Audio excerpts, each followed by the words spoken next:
A finales de diciembre de 1997, Carlos Fuentes nos invitó a Verónica y a mí a su casa. Llegamos al caer la noche. Ya estaban ahí Gabriel García Márquez, Carlos Payán y José Saramago. Unos días antes habíamos filmado el funeral de las víctimas de la masacre de Acteal. La prensa, que fue a cubrir la nota, se retiró antes de que los 45 ataúdes fueran colocados al fondo de una larga zanja que con sus propias manos habían cavado los sobrevivientes. Solo Carlos Monsiváis, Hermann Bellinghausen, Verónica y yo nos quedamos ahí. Filmamos el momento en que los deudos colocaban juguetes. 20 niños fueron asesinados, cobijas y guajes dentro de las cajas y se despedían de sus seres queridos. Entre sollozos y oraciones, la gente nos narró la masacre,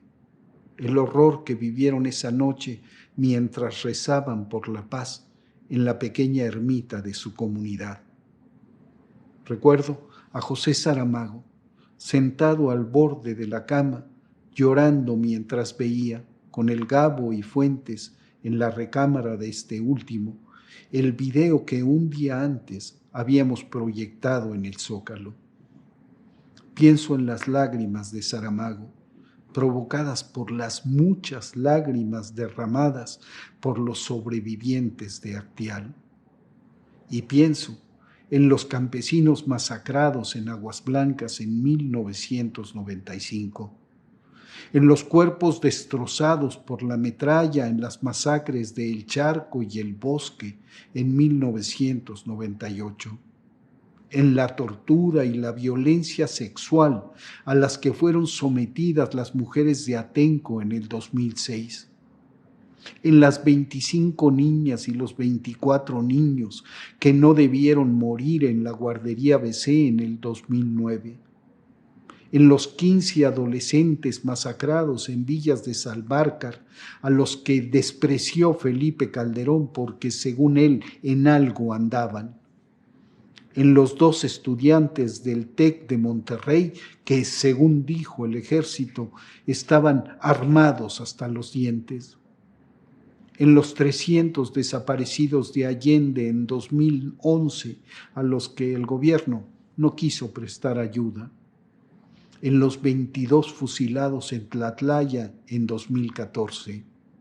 en los heridos a los que la Policía Federal remató en Tanguato y en Ecuandureo en 2015, en aquellos a los que en Apatzingán los federales, obedeciendo la orden de un oficial, mataron como perros, en las víctimas de la masacre de Nochistlán, en los 43 normalistas de Ayotzinapa,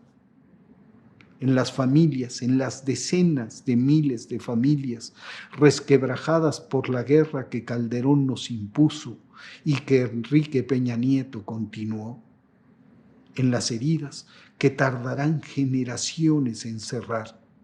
en la sangre que a causa de esa guerra aún se sigue derramando a caudales, en tantos crímenes del pasado aún impunes, pienso en este momento. Y pienso también en el saqueo neoliberal, en los sobornos de Odebrecht e Iberdrola, en el remate de los bienes nacionales, en la destrucción de Pemex, en la demolición del sistema de salud pública, en la monstruosa desigualdad social, en el negocio de las medicinas,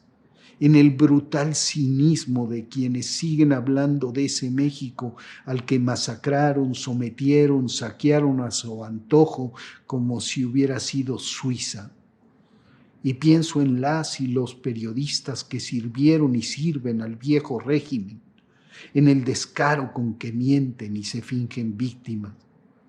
y en los oligarcas rapaces que antes mandaban sobre los presidentes y que hoy siguen pensando que el país es solo uno más de sus negocios.